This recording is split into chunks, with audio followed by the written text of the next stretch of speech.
kita kan suka ada fenomena kesurupan massal ya. Satu orang kesurupan, tiba-tiba yang lain ngikut. Sering kan tuh di sekolah apa, satu kelas tiba-tiba kesurupan. Biasanya kesurupannya menjelang ujian nih. Nah, menjelang itu ujian. udah kelihatan jelas ya. Jadi kalau udah kayak gitu, bukan setannya yang banyak, tapi stresnya yang banyak. Welcome to Talk Podcast. Let's talk now.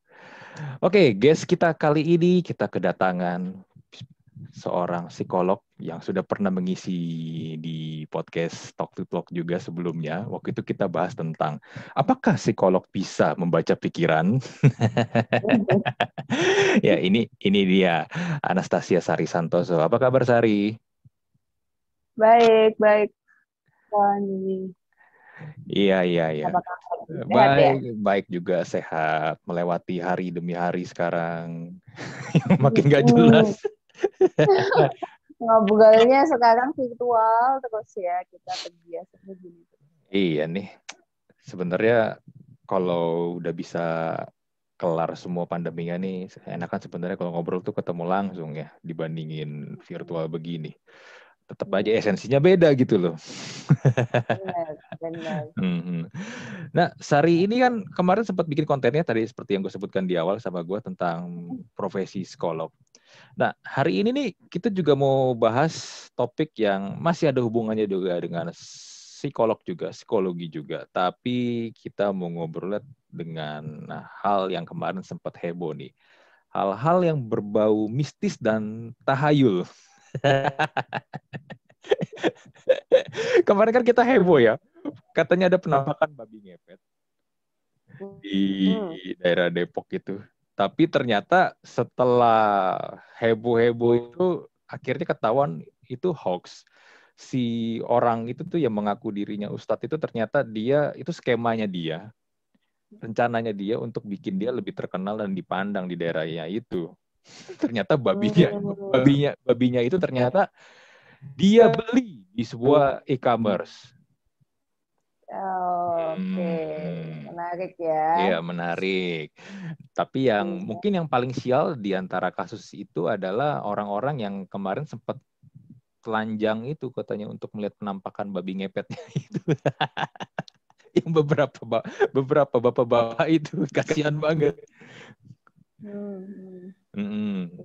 Dan lalu juga ada satu orang wanita juga kan yang katanya menuduh satu orang katanya nggak pernah keluar rumah tapi duitnya banyak. Ternyata ya dia juga menyebar hoax juga dan akhirnya diusir dari daerah tempat dia tinggal juga gitu loh. Nah, melihat fenomena ini nih ya kita tahu lah ya di Indonesia bahkan even di luar Indonesia pun orang banyak yang percaya tahayul gitu loh. Nah, tapi sebenarnya kalau kita ngomong secara sains ya, secara ilmu psikologi ya, ini sebenarnya bisa dijelaskan nggak sih ini fenomena-fenomena ini? Nah, ini menarik nih. Kadang ini kan sebenarnya topik atau isu yang cukup sensitif ya, karena nanti ada kaitannya sama budaya, sama agama, sama nanti juga ada perspektif dari psikologisnya juga ya toh ya. Jadi kita kalau boleh tukar-tukaran, saya sih mungkin akan ngobrolnya gini sih, mungkin akan saya awali dengan mungkin mudah untuk orang kalau sudah sulit untuk melogikakan sesuatu lalu ditarik gampangnya aja. Sesuatu yang tidak tampak, sesuatu yang tidak terlihat, sesuatu yang sifatnya paranormal kali ya kah ya. Jadi seringkali ambil shortcut aja dalam menarik satu kesimpulan gitu. Sedangkan kalau ditelusuri lebih jauh sebenarnya di psikologi pun ada banyak hal yang bisa berpengaruh nih terhadap situasi-situasi tersebut. Entah yang melihat hantu atau melihat penampakan yang kesurupan, itu psikologi punya pandangan khusus gitu. Kita tidak, atau saya tidak bilang kalau itu sepenuhnya nggak ada, bukan. Ada seperti itu ya,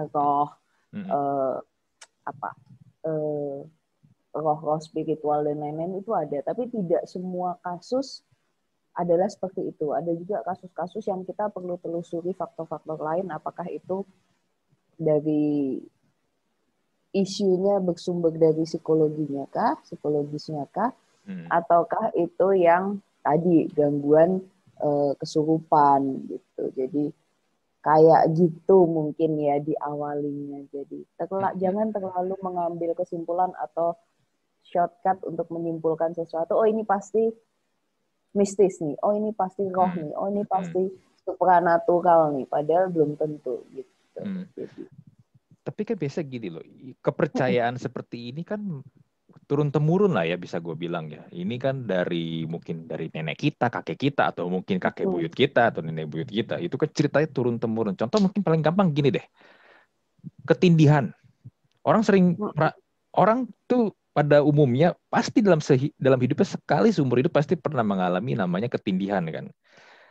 Walaupun sebenarnya secara kedokteran itu bisa dijelaskan kalau itu namanya sleep paralysis. Ya, sleep paralysis kan. Nah, tapi kan mungkin karena di zaman dulu orang belum paham atau mungkin secara knowledge belum sampai ke sana, orang berpikir ada makhluk yang tak kelihatan yang lagi nindi gue pas tidur. Iya kan? Betul, itu bisa juga. Sleep paralysis sendiri itu kan mungkin teman-teman yang dari kedokteran tuh kurang lebih tahu ya, ibaratnya kadang kondisi di mana itu kaitannya sama kinerja otak sih, bagaimana orang sebenarnya udah mau kondisinya tidur gitu kan ya, terus ada satu entah badannya tuh kayak dia kayak sadar tapi nggak bisa gerakin. Nah itu kan ketidaksinkronan antara otak dan juga badannya dia. Cuman kenapa terus melafalkan doa? Kenapa? Ya seringkali kan caranya adalah melafalkan doa, betul. Itu membantu. Tapi sebenarnya kalau dilihat dari kacamata lain, sudut pandang lain, kita juga harus lihat bahwa doa itu memang menenangkan. Dia mengatakan doa, itu juga ada jarak waktu tertentu, itu kan di saat dia melafalkan doa itu adalah waktu di mana si otak dan badan kembali sinkron, kembali gelombangnya diturunkan. Nah itu yang membantu banget. Tapi ini nih makanya apa ya? Dua-dua saya ngomong dari kacamata saya sebagai psikolog aja, tapi dari segi keimanan percayakah? Ya percaya bahwa doa juga bisa membantu seperti itu. Itu yang sleep paralysis. Iya. Tapi lucunya gini, gue dulu pas mengalami sleep paralysis itu kan juga pas masih kecil ya, kaget dong, karena kan nggak pernah dengar kan yang namanya sleep paralysis dulu kan. Tahu-tahu tengah malam kebangun. Tapi badan satu badan tuh nggak bisa bergerak. Mau ngomong kagak bisa kan. Iya kan. Kita mau ngucapin kata-kata dari mulut kita tuh nggak bisa. Nah, langsung tuh otak kita secara alam bawah sadar kita langsung berpikir, wah, jangan-jangan gua ada setan nih, atau mungkin ada makhluk halus nih, atau ada hantu nih yang lagi mau ngapa-ngapain gua nih. Selalu kepikirannya kan begitu kan. Ya walaupun ini ya mungkin kalau gue waktu itu kasusnya nggak ada yang pernah cerita sama gue atau yang kasih tahu gue tentang hal itu juga sih, even yang dalam bentuk ini ya cerita tahayul ya jadinya gue pun waktu itu pun juga mungkin kayak lu bilang tadi, gue pun ngucapin doa jadinya. Iya, apalagi kalau kita di budaya timur gitu ya, kita terbiasa menganut agama tertentu gitu ya. Jarang lah untuk seperti yang di budaya barat yang misalkan bahwa agama itu tidak wajib. Kalau di sini kan kayak suatu kewajiban dari kecil dan selalu ditanamkan bahwa itu adalah senjata paling ampuh untuk menangkal roh-roh jahat gitu kan, kayak black and white gitu, sehingga secara nggak langsung itu pun yang udah ditanamin dari kita kecil. Jadi justru akan menjadi aneh di saat Anda tidak beragama. Kalau kita, let's say kita ngomong Indonesia ya, kok ya, kita seperti itu. Apalagi kalau budaya-budaya kalau zaman dulu jangan keluar maghrib gitu kan ya, nanti diculik sama kolom wewe, diculik sama setan apa gitu. Padahal itu pernah jadi satu bahan topik diskusi juga di salah satu kelas kita di psikologi. Zaman dulu budaya itu antar suku itu bisa saling culik-culikan gitu ya, bisa saling ngambil anak dari suku lain atau lagi perang atau lagi apa, dan itu kan lebih lebih nggak kelihatan kalau diambilnya malam. Nah, tapi untuk menjelaskan pegang dan lain sebagainya itu terlalu panjang sehingga diambil satu cara mudah gitu. Kembali lagi tadi shortcut ya. Ngomongnya gitu. Nah, itu budaya dulu pernah ada satu topik diskusi kita tentang itu sampai seiring berjalannya waktu digantilah bahwa diculiknya bukan sama suku sebelah tapi diculiknya sama kolong lewek, sama setan dan lain-lain. Begitu. Itu menarik banget sih. Dulu di kelas apa ya, saya kalau nggak salah psikologi lintas budaya atau psikologi apa gitu. Jadi ini ya sebenarnya fenomena ini karena susah menjelaskan sesuatu keadaan, jadilah dipilih, kita dulu bilang, dipilihlah sebuah shortcut yang kalau gue lihat juga gini sih, orang kita kan suka ditakut-takuti ya. Semakin ditakut-takuti itu semakin, ya nggak tahu juga sih, semakin orang tuh jadi kadang-kadang semakin excited ya. Dibikinlah isu-isu seperti itu kan, kayak tadi lu bilang kalau maghrib kan berarti kan udah malam kan, nanti diculik kolong wewe. Atau kalau cerita-cerita lain lah, kayak misalnya makan ini nih, kalau ini tahayul yang gue bilang agak lucu sih ya. Kalau lu makan, nasi harus dihabisin. Kalau nggak dihabisin, nasinya katanya nangis ya. Nasinya nangis. Dulu tuh pas masih kecil tuh gue dikasih tahu begitu. Kalau lu nasinya nggak habis, ntar nasinya nangis. Tapi kan gue bingung kan, nasi emang bisa nangis ya. Tapi kan waktu masih kecil ya udahlah, kita telan mentah-mentah kan. Ya tapi akhirnya kan setelah ini kita jadi tahu maksudnya adalah supaya nasi kita habisin, nggak disia-siain. Cuman ya itu cara yang dipilih adalah dengan menakut-nakuti. Benar, sampai nggak boleh kalau lagi hamil nggak boleh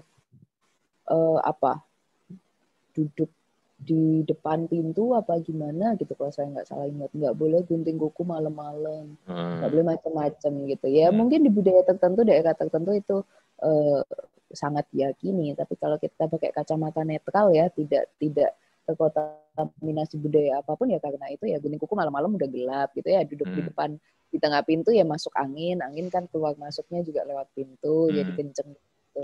Jadi banyak hal yang sebenarnya secara medis, secara logis itu bisa diartikan gitu. Cuman supaya lebih mudah melarang orang dengan cara seperti itu gitu. Karena kan nggak semua orang punya kemampuan pemahaman logika dalam menjelaskan itu dengan detail dan lengkap ya, dan nggak semua orang bisa menerima itu dengan baik. Apalagi misalkan yang di daerah pedalaman gitu, dia tidak akan menjelaskan yang terlalu medis ya. Akhirnya ya paling mudah adalah dengan ya itu yang akhirnya bisa dikenal sebagai mitos gitu dan lain-lain. Makanya saya nggak percaya. Kalau misalnya kita dengar nih, orang melihat penampakan hantu, melihat penampakan kuntilanak, melihat penampakan pocong, itu sebenarnya emang mereka ngelihat atau sebenarnya ada penjelasan di balik itu nggak sih? Atau hanya dibuat-buat aja atau gimana gitu?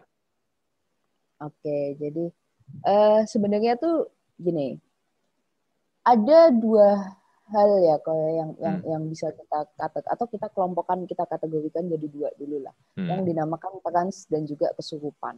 Ya, trans itu adalah kondisi di mana kaitannya dengan biologis. Ya, jadi kalau misalkan contohnya itu demam, sakit sampai ngigo, ya kan, sampai ngigo sampai halusinasi, ada kaitannya dengan biologis, kondisi trans gitu kan ya, kecapean sampai dia akhirnya kemudian kesurupan pun itu lebih dikatakan kaitannya dengan budaya. Jadi kalau trans lebih ke biologis, kesurupan itu lebih ke area budaya nih kita ngomongnya. Nah, ini pun dalam dalam kita tuh kalau di psikologi punya kitab lah, katakanlah kitab acuan, buku acuan, namanya PDGJ,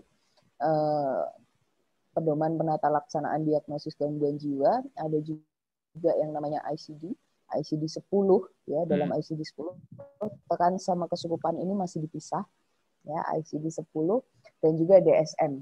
Nah, DSM ini juga itu masih dipisah. Nah, nanti baru akan saya jelasin itu di DSM yang terbaru itu digabung gitu. Nah, di DSM yang terpisah ini trans dan kesurupan ini DSM itu singkatannya dari Diagnostic and Statistical of Mental Disorder lah. Nah, itu tuh dikatakan bahwa kesurupan sendiri dipecah jadi dua, ya. Itu ada dua. Ada yang dikatakan normal, ada juga kesurupan yang dinamakan gangguan. Gitu. Kesurupan ada yang normal, ada yang gangguan. Normal itu tuh kalau kaitannya sudah diizinkan, bukan gangguan, tapi diizinkan di agama-agama tertentu atau budaya tertentu. Biasanya dipakai untuk mungkin tahu ya tari-tarian tertentu yang seolah-olah kayak diisi roh. Ritual agama tertentu yang tiba-tiba bisa melakukan sesuatu kayak diisi oleh roh, gitu ya. Nah, itu juga salah satu kesurupan budaya yang masuk kategori normal atau diizinkan. Kita ngomong Indonesia lah.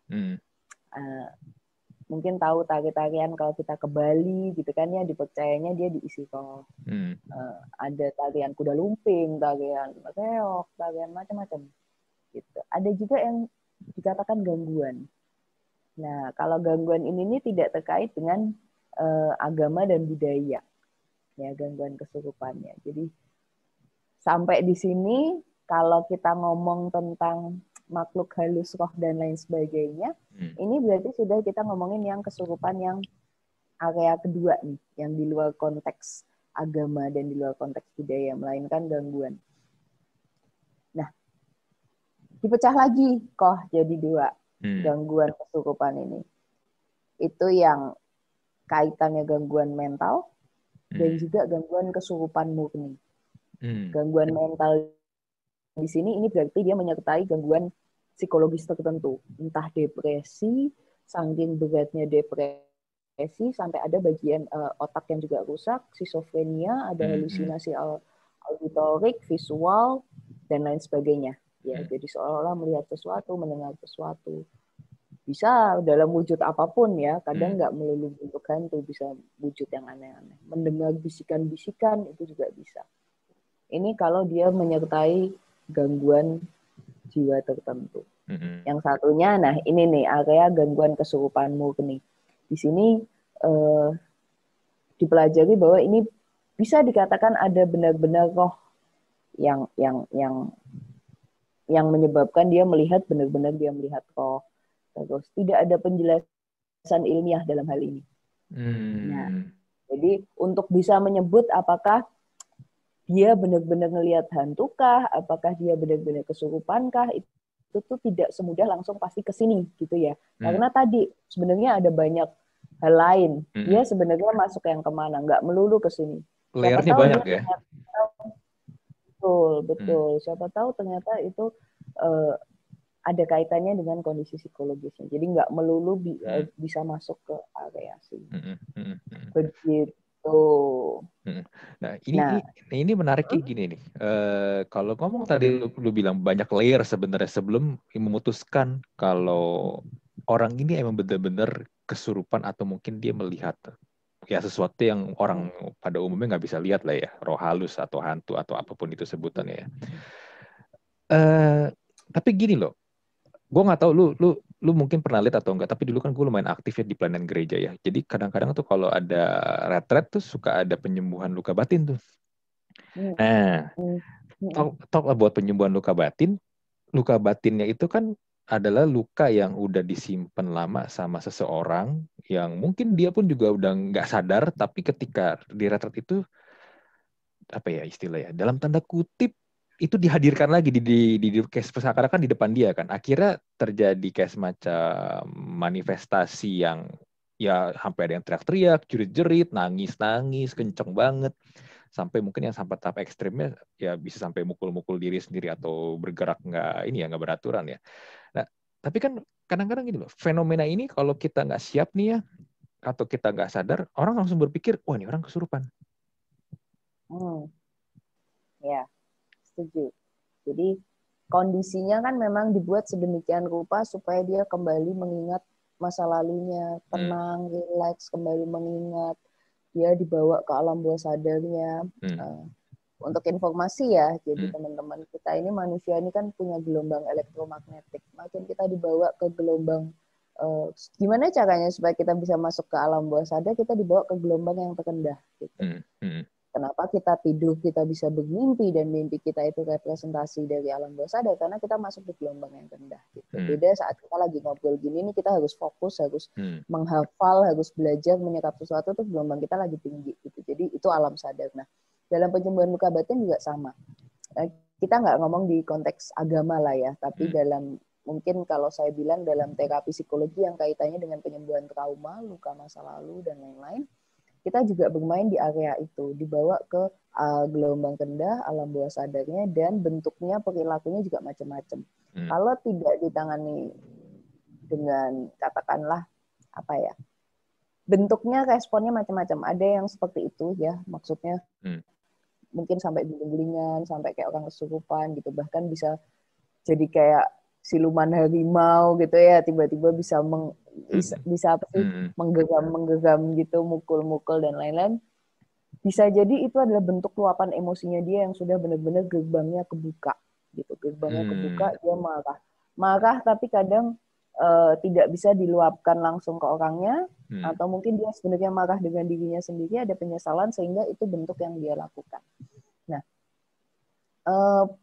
penjelasannya bagaimana? Penjelasannya tidak semuanya kesurupan ya, karena dalam terapi seni pun ya, terapi peran itu ada, kita juga membantu orang untuk mengungkap kembali masa lalunya dengan menghadirkan sosok-sosok yang sebenarnya dia berusaha dia press gitu ya selama ini. Nah, dengan itu dihadirkan kembali, diharapkan emosinya kembali keluar yang mungkin dulu pernah tertunda. Nah, ini dikeluarkan di situ.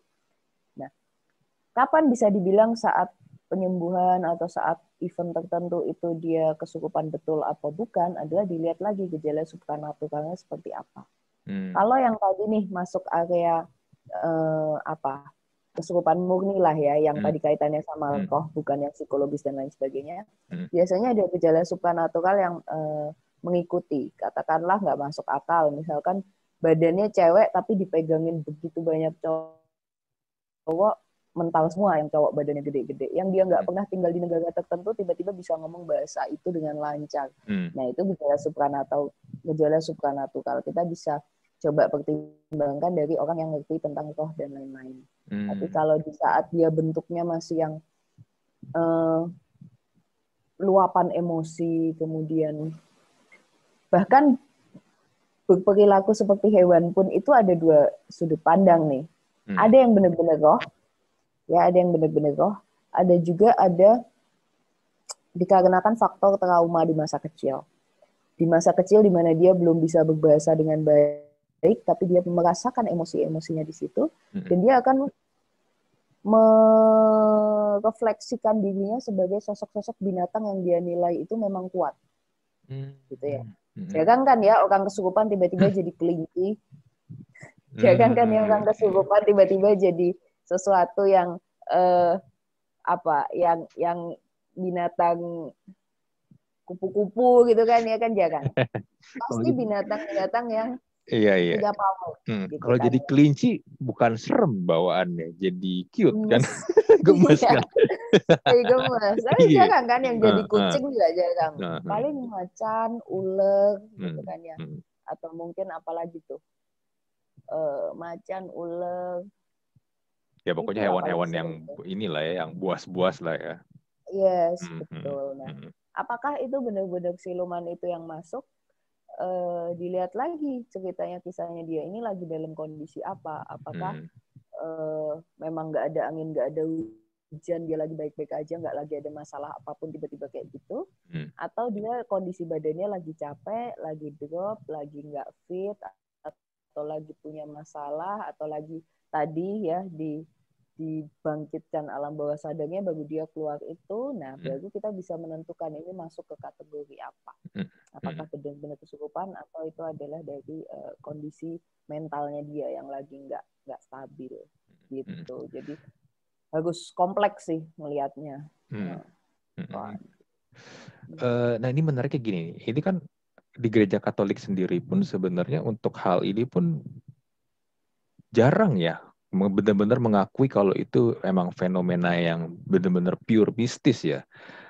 Karena kalau kasus yang tadi sempat gue bring up, itu ada satu orang Romo bilang sama gue, gereja itu sangat berhati-hati. Ini gue ngomong gereja Katolik ya. Gereja Katolik itu sangat berhati-hati untuk menghadapi fenomena-fenomena seperti ini. Karena memang kayak tadi juga lu mungkin jelaskan, ini sebenarnya emang hanya fenomena psikologis aja yang kita harus hati-hati.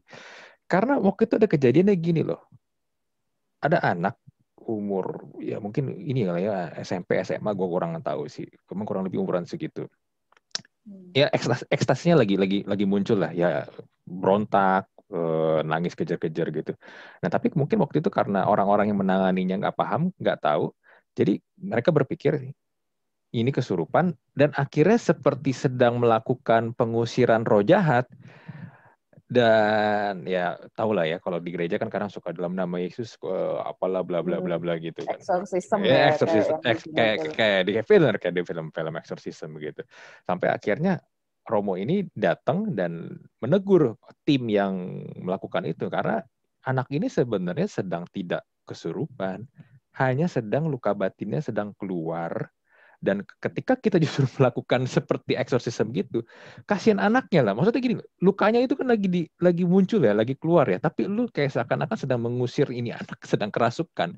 Yang ada bukannya makin beres, malah makin mungkin si anaknya jadi bertanya kenapa gua seakan-akan kayak mau diusir. Ya, betul. Jadi penanganan pun harus tepat nih. Mungkin seringkali penanganan tuh jangan terburu-buru dalam arti mengatakan bahwa ini kesurupan perlu disembuhkan dengan air atau dikasih apa doa-doa tertentu atau lain-lain. Mendingan langkah pertama adalah kan tadi ya kita lihat dulu nih faktornya kenapa dulu kan. Andaikan kita belum sempat untuk melihat apakah ini orang kesurupan apa enggak, setidaknya diamankan dulu saja. Kalau memang dia menunjukkan gejala-gejala kayak tadi. Misalkan gimana caranya supaya dia nggak kejeduk benda tajam atau ketiban kaca yang lain-lain, nah itu tuh lebih diamankan. Dan usahakan juga orang-orang yang membantu itu orang-orang yang secara mental juga siap, jadi fit gitu ya. Jangan sampai malah jadinya kebawa gitu. Kebawa tuh dalam arti secara psikologis tuh bisa kok orang-orang yang sugestible dengan tatapan mata orang yang lagi kondisi seperti itu ya, melotot gitu kan, terus saling tatap-tatapan masuk energinya, dia pun kalau memang nggak kuat sama kayak orang di hipno kok, orang di hipnotis kan sugestible, dia kayak masuk ke satu titik dia juga bisa ikutan relapse gitu, ikutan nggak sadar gitu, dia bisa masuk ke kondisi alam bawah sadarnya dia sendiri, yang ada jadi malah tambah banyak. Jadi pastikan untuk orang-orang yang memang lebih stabil lah kondisinya, fisiknya juga psikologisnya. Untuk bantu pegangin, diamankan dulu, ditenangkan. Betul kalau misalkan biasanya dikasih minum air anget ya, terus kalau misalkan tubuhnya tuh dipegangin sambil kadang tuh dipijitin apanya, jempolnya, sarafnya, ujung kakinya gitu kan, supaya dia kembali ke sadar, ke kesadarannya gitu. Tapi apakah perlu disembuhkan dan lain-lain, kayaknya jangan terlalu banyak noise justru di saat lagi kayak gitu. Karena nanti yang ada tambah panas gitu, dia tambah makin berisik kan, dia makin tambah kalut, emosinya tambah naik. Jadi gitu sih kalau kita ngomong penanganan. Kayak gitu nular gak sih? Karena gini kan kita kan suka ada fenomena kesurupan massal ya. Satu orang kesurupan, tiba-tiba yang lain ngikut. Sering kan tuh di sekolah apa, satu kelas tiba-tiba kesurupan. Biasanya kesurupannya menjelang ujian nih. Nah, menjelang ujian. Itu udah kelihatan jelas ya. Jadi kalau udah kayak gitu, bukan setannya yang banyak, tapi stresnya yang banyak. Benar tuh Pak. Jadi kembali lagi sih teman-teman, kita pengen nyadarin bahwa kita jangan terlalu 100% semuanya dibawa ke arah situ. Lebih baik refleksi diri lagi. Apa sih saya lagi cemas tentang apa, lagi stres tentang apa. Karena kalau dibilang gini, kenapa seringnya malam hari gitu ya? Kenapa wanita juga kalau misalkan datang bulan lebih mudah kesurupan. Nah, kalau ini pun berdasarkan penelitian. Kalau ini dari salah satu dosen saya yang juga sharing, beliau namanya Pak Siswanto, beliau benar-benar melakukan penelitian khusus nih tentang fenomena psikologi ini. Banyak perempuan lebih gampang kesurupan. Banyak perempuan itu pun yang kesurupannya pas lagi datang bulan. Atau sudah malam hari, kondisi tubuh udah lelah, ya kan, badan juga lagi lemes, nggak fit, ya mungkin lagi mens dan lain sebagainya. Kondisi emosi juga lagi naik turun, hormonnya lagi nggak stabil, sehingga itu dorongan emosinya, gejolaknya itu cukup kuat, sehingga bisa timbul perilaku-perilaku yang seolah-olah ya tadi yang disebut orang, oh lu kesurupan gitu. Padahal secara fisik ini yang tadi kaitannya biologis sebenarnya, baru ngaruh ke tingkat halusinasi dan lain sebagainya. Ada juga kalau misalkan faktor biologis lain, kelelahan, kepanasan, kehausan gitu kan ya. Anak-anak dharma wisata yang lagi study tour itu kan bisa juga kesurupan massal tuh banyak ceritanya. Anak-anak study tour mengalami kesurupan massal gitu. Padahal sebenarnya fisiknya lagi nggak fit, sehingga kecapean jadinya begitu gitu ya. Sama anak-anak mau ujian juga seringkali banyak kayak gitu. Nular nggak? Ya, dengan histeria teman-teman di sekitarnya itu secara alam bawah sadar bisa memancing juga untuk ikut bereaksi yang sama. Kalau memang tipe orangnya, apalagi anak-anak masih ABG gitu ya, masih remaja, itu tipe kepribadiannya belum yang benar-benar kayak apa, kokoh banget gitu loh kok. Nah itu gampang juga bawa. Gitu. Jadi guru-guru atau pendamping kalau lagi study tour apa anak mau ujian, jangan cepat-cepat mengatakan bahwa ini kesurupan, tapi lebih baik perhatikan juga dari sisi ya tadi biologisnya, psikologisnya, seperti itu. Tapi kan pengetahuan kayak begini, knowledge kayak begini kan banyak yang nggak tahu kan. Ya kayak tadi lu bilang, ambil shortcutnya aja. Oh ini kesurupan nih. Oh ini ada roh jahat nih. Oh ini ada gangguan nih. Oh ya. Walaupun kembali lagi ya, ini bisa dijelaskan dengan ini ya, dengan ilmu pengetahuan, dengan sains kan sebenarnya. Benar. Bahkan di ICD 10 ya, kalau saya nggak salah. Tadi yang tadi saya sebut ICD, PPDGJ, DSM itu kan dulu dipisah nih. International Statistical Classification and Disease and Related Health Problems. Singkatannya panjang, tapi jadinya ICD doang. Nah, itu dulu ini masih dipisah. Sedangkan di ICD 11 nanti ya penelitian yang terbaru, jadi kan pedomannya yang baru, sering dibilang juga namanya, kalau mungkin pernah dengar, gangguan kepribadian ganda. Iya. Ya, dissociative identity disorder. Jadi bisa jadi orang lain gitu ya. Bisa jadi orang lain, dia namanya berubah, kepribadiannya berubah, usianya berubah, sifatnya berubah gitu kan ya. Tapi apakah dia kesurupan? Bukan. Gitu. Itu adalah bentuk dari mekanismenya dia yang pertahanan dirinya dia gitu ya, terus switch ke identitas lain, identity lain. Dalam penelitian terbaru itu bukan kesurupan, itu juga ada gangguan yang menyerupai seperti itu. Jadi kita harus lihat lagi. Ya, gue sih pernah dengar cerita emang ada orang yang bisa mengalami kepribadian ganda sih. Jadi bener-bener lu akan melihat orang itu totally different lah. Mungkin lu kenal dia sebagai A ya, tapi ketika kepribadian yang satunya lagi muncul, lu tidak akan melihat dia itu sebagai si A gitu loh. Mungkin akan dia jadi si B yang benar-benar totally different. Mungkin kayak ini kali ya, yang sempat ada satu film tuh, gue lupa judul filmnya apa, yang main si James McAvoy itu, dia punya berapa kepribadian gitu tuh. Itu sih gila sih. Dia punya 14 kepribadian, lupa gue filmnya apa tuh. Ada yang kayak begitu.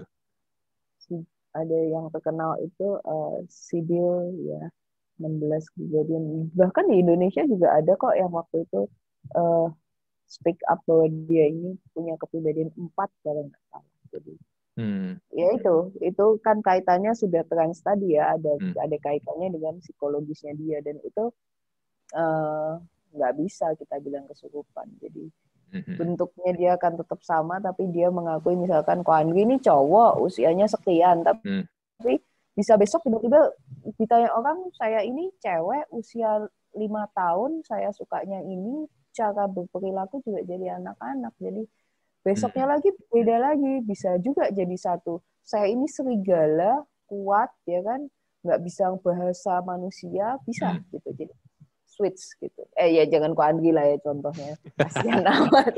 Ya si A lah gitu.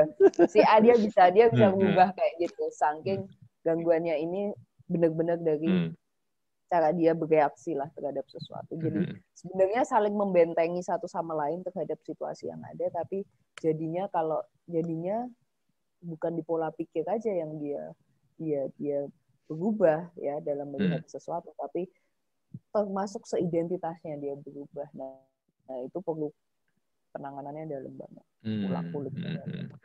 Ini yang menarik gini nih ya. Tadi kan lu sempat bilang di dalam ilmu psikologi pun ada satu layer yang sebenarnya yang lu bilang pun ini layer yang paling bawah kali ya. Kalau ini memang gangguan dari roh atau ini ya sesuatu yang tidak terlihat lah ya.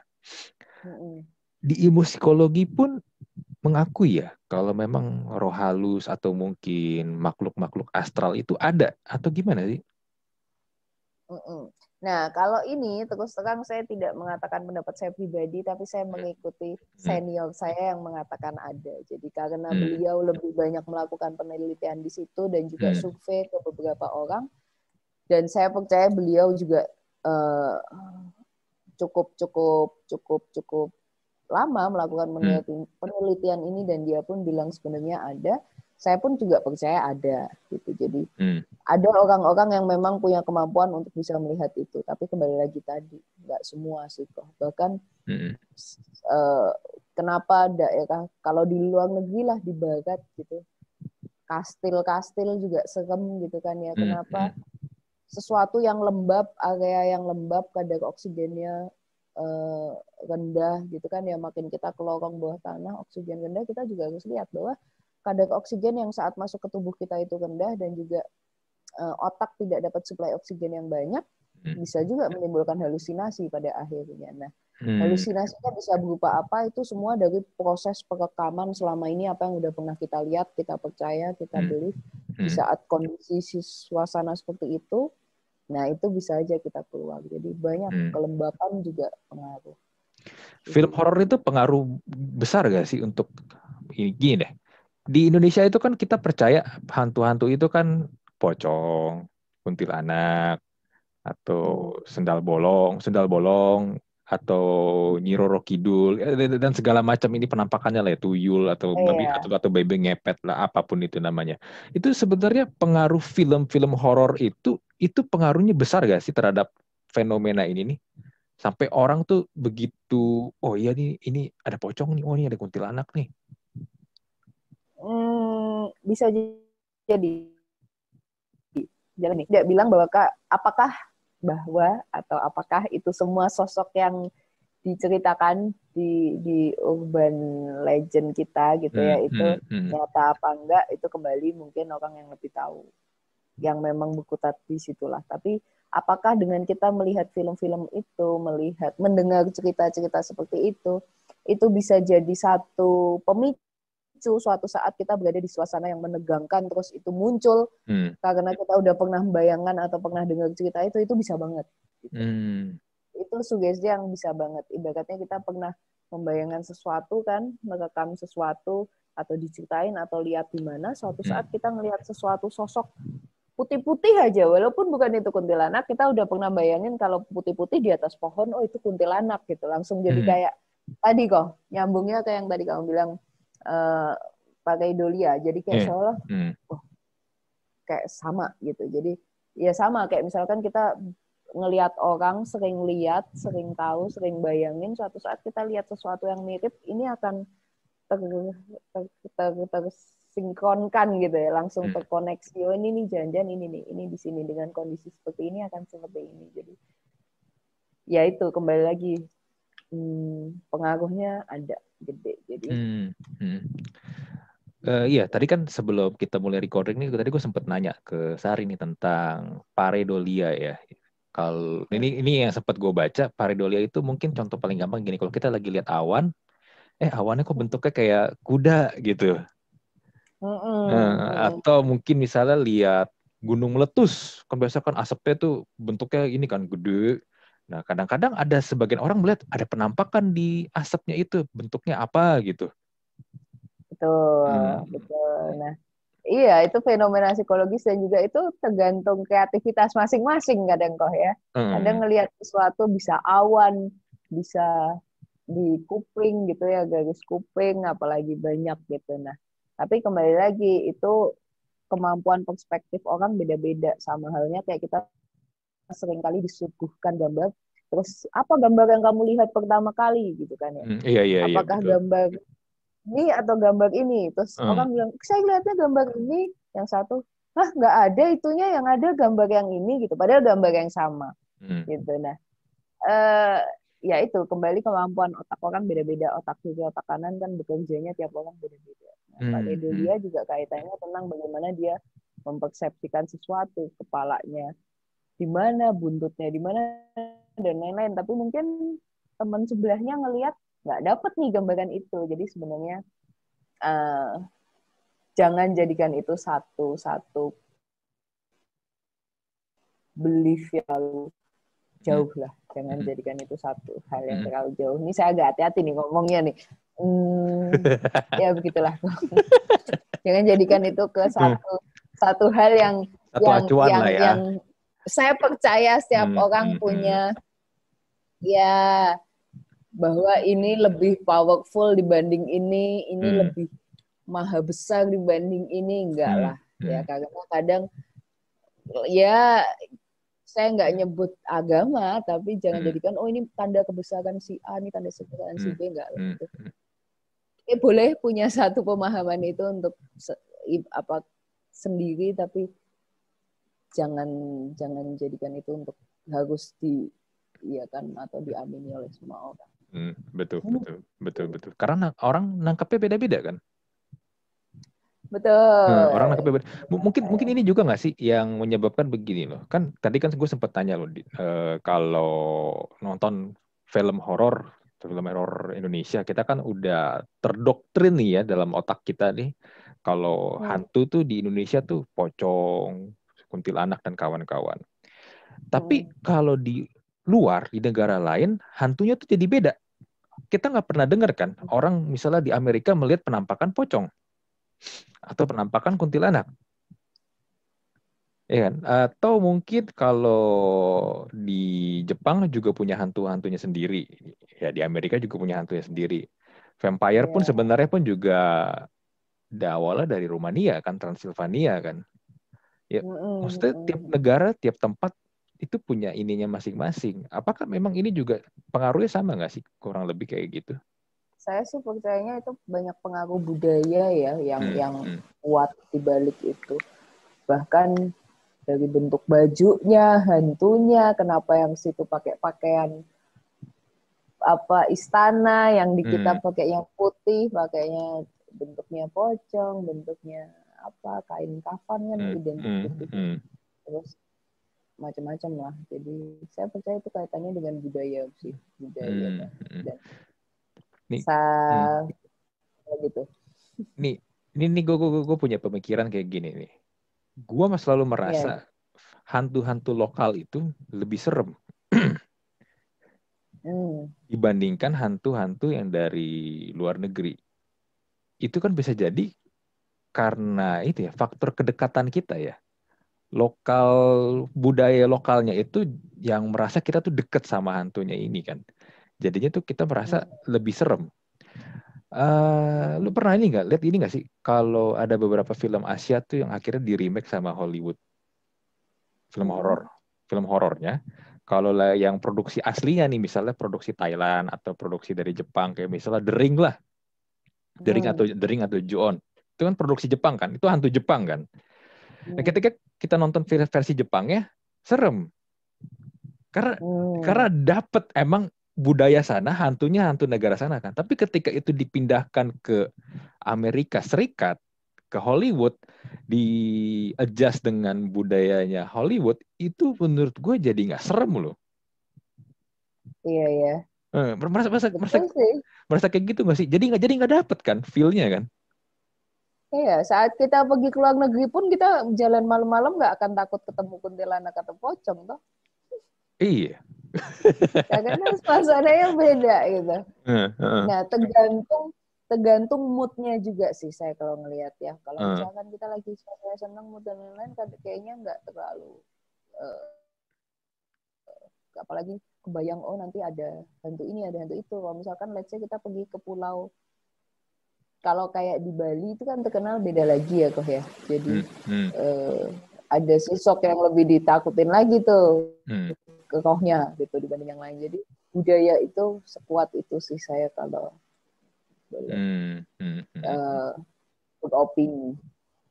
Katanya budaya benar gitu yang kayak Ju-on, yang kayak apa lagi ya, identiknya kalau di kastil tuh yang pakai baju bangsawan nonik Belanda lah gitu-gitu kan ya.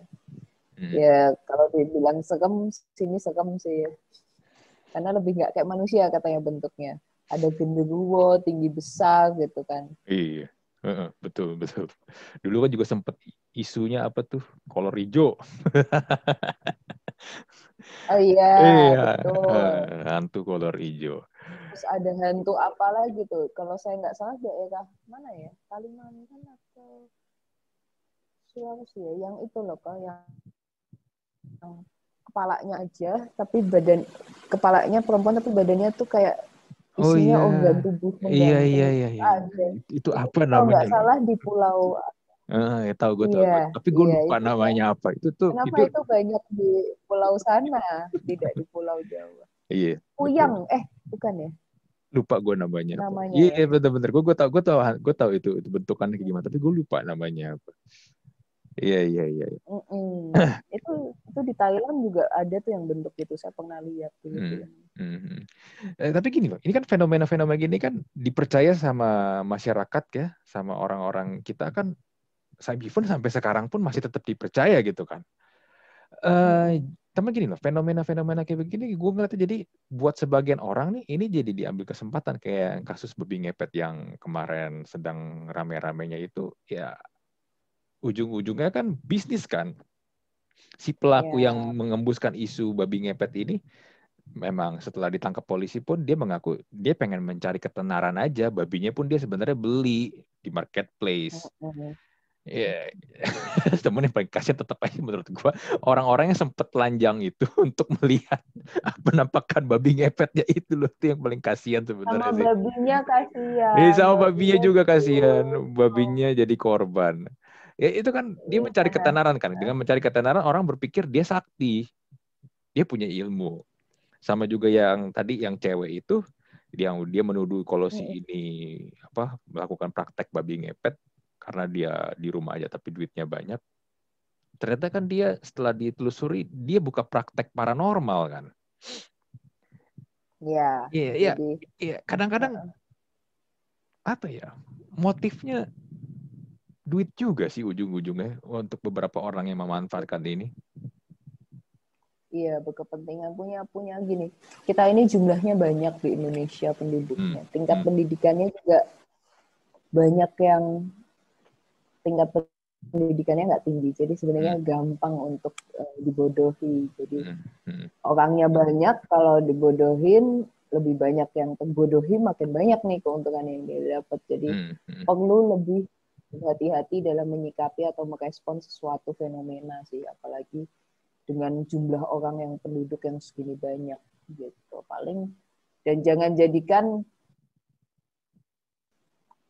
kayak hantu, cerita horor, cerita setan itu sebagai jembatan untuk kalian mengajarkan agama ke anak-anak atau ke orang lain. Karena agama ya agama berdiri sendiri, bukan karena itu supaya kamu tidak didekati hantu dan lain-lain, kamu harus punya agama, harus bisa doa dan lain-lain. Nah itu jangan dijadikan jembatannya lah gitu. Jadi beragama bagaimanakan sesuatu ya lebih ke karena iman dan agamanya, supaya nggak nanti justru karena ini karena ketakutan akan hantu maka dia beragama gitu. Yang ada kan berarti yang ini nih yang justru lebih utama buat dia. Ya, tapi balik lagi kata dulu sebut shortcut kan, itu penjelasan paling gampang untuk meyakinkan orang. Benar untuk melarang dan menstop orang atau ya banyak lah.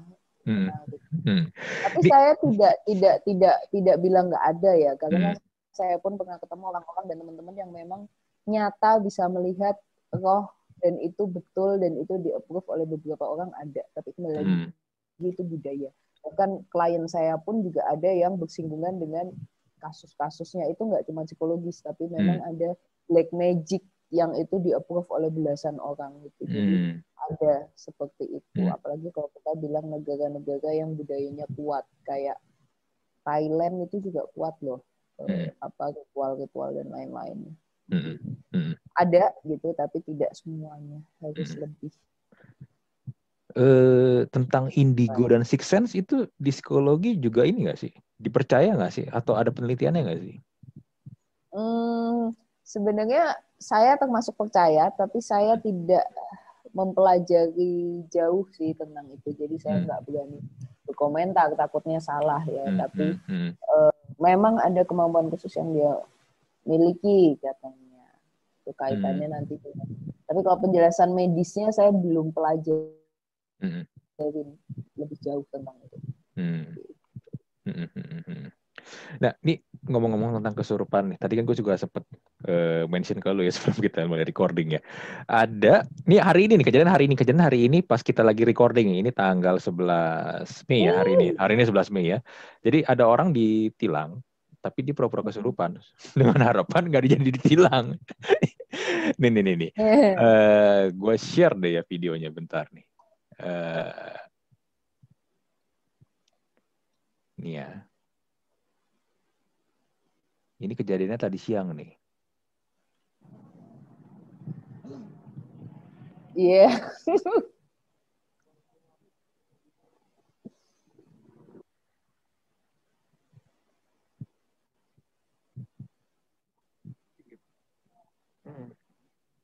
Lurus iman tau.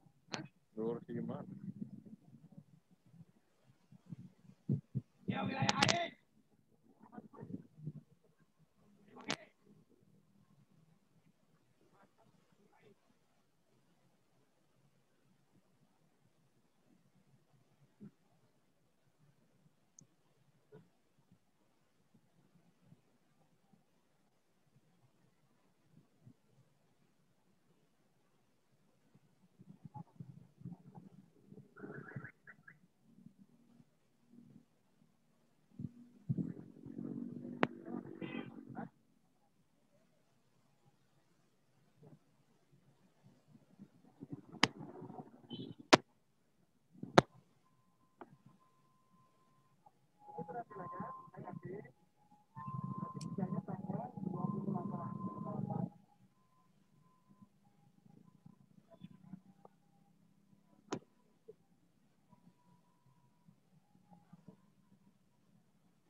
Ujung-ujungnya ditilang juga kan. Nih, ini gue dapet dari tweetnya Radio PRFM. Oke. Seorang pemotor berpura-pura kesurupan saat ditilang polisi di pos penyekatan sebelum tol Padalarang Timur, Kabupaten Bandung Barat, Selasa 11 Mei 2021, pukul 11 waktu Indonesia Barat. Iya, gitu banget ya. Iya. Ternyata gagal, tetap ditilang. Ternyata gagal. Ya, maksud gue gitu kan, tetap ada sebagian orang yang berpikir dengan melakukan hal-hal yang berbau mistis ingin mengambil keuntungan gitu loh. Benar. Jadi alternatif cara escape dia dari problem. Nah itu yang bahaya karena ya harus dihadapin ya kadang permasalahan satu persatu. Cuman kadang orang kalau udah buntu, nah shortcutnya begitu. Jadi lucu jadinya. Iya, itu kan kayak yang kemarin siapa tuh yang bisa menggandakan uang tuh? Gue lupa tuh. Oh iya, itu saya lihat itu jadi dalam kotak gitu kan dia bisa keluar banyak. Itu katanya trik sulap ya katanya. Wah, nggak tahu. Emang orangnya udah meninggal sih, yang kemarin ketangkap itu kan. Kok gue lupa ya namanya siapa ya waktu itu menggandakan uang itu ya. Itu katanya pesulap. Saya nontonnya sih itu katanya kalau orang mentalis tahu triknya katanya gitu. Saya sih. Iya. Ya makanya gini sih sebenarnya poin gue pengen ngajak ngobrol sama lu kan karena kan sebenarnya fenomena seperti ini kan bukan pertama kali dan gue yakin juga bukan terakhir kali akan kejadian dan ya orang ini mengambil keuntungan dan akhirnya ada juga korban kan orang-orang yang dirugikan. Maksud gue gini loh biar kita tuh juga aware kalau sebenarnya ini jangan mengambil keputusan terlalu cepat. Memutuskan ini selalu hal-hal yang berbau mistis. Iya, setuju. Jangan mau dibodohi untuk kepentingan orang lah. Jadi kaitannya untuk begitu-begitu kesurupan, kafah dan lain-lain ya. Kita hormatin sebagai bagian dari budaya ya, apalagi timur gitu. Tapi ya kalau sampai dipakai untuk cari uang atau untuk yang sifatnya kayak begitu-begitu saya kok menyayangkan karena pasar kita kan besar ya sebenarnya orang jutaan orang dengan tingkat pendidikan yang beragam jadi ya begitu. Ya kalau ada yang menyebut istilahnya orang itu orang pintar, wah kita harus cari orang pintar nih. Mungkin bener dia orang pintar cari duit. Iya. Benar. Jadi nggak ada salahnya untuk coba sesuatu yang sudah ada penelitiannya dulu, entah itu medis maupun psikologis dan lain-lain. Kalau memang tidak ada penjelasannya dan lain-lain, baru bisa cari orang yang punya kemampuan itu. Itu pun juga harus benar-benar yang pilih-pilih banget dan tidak ke 1-2 orang lalu percaya mentah-mentah. Kalau harus punya logika yang juga kuat. Jadi bener nggak nih? Jangan mau dibelak-belakin sama orang yang ya itu ada kepentingan. Gitu. Oke, dengar tuh ya dari psikolog kita sudah menjelaskan. Semoga kontra bener deh. Kalau psikolog itu kalau menjelaskan kaitannya begini ini bisa kontra dengan orang yang menekuni dunia paranormal karena ini kaitannya kan tentang halusinasi cara kerja otak gitu ya. Iya, betul. Ya tapi nggak ada salahnya kita melihat point of view memang dari yang inilah ya ilmu pengetahuannya juga lah. Menurutku sih begitu. Jadi jangan hanya percaya yang tahayulnya doang, mistisnya doang. Oke Desari, thank you banget nih buat ilmunya, buat sharingnya. Sama-sama, terima kasih. Kita jadi ajak ngobrol ini sebenarnya topik yang buat saya kembali merefleksikan sekaligus membaca-baca sekaligus mempelajari lagi lah kaitannya gangguan ini. Ya tapi kan dengan sharing, dengan ngajar ya dalam tanda kutip ya kan kita sebenarnya kan ya memang part dari belajar ya begitu sebenarnya. Kita jadi belajar lagi. Pasti selalu ada aja hal-hal baru kan. Oke, thank you banget sekali lagi buat Sari. Buat pendengar Tok Tok Podcast, kita close episode kali ini. Kita ketemu lagi di episode berikutnya.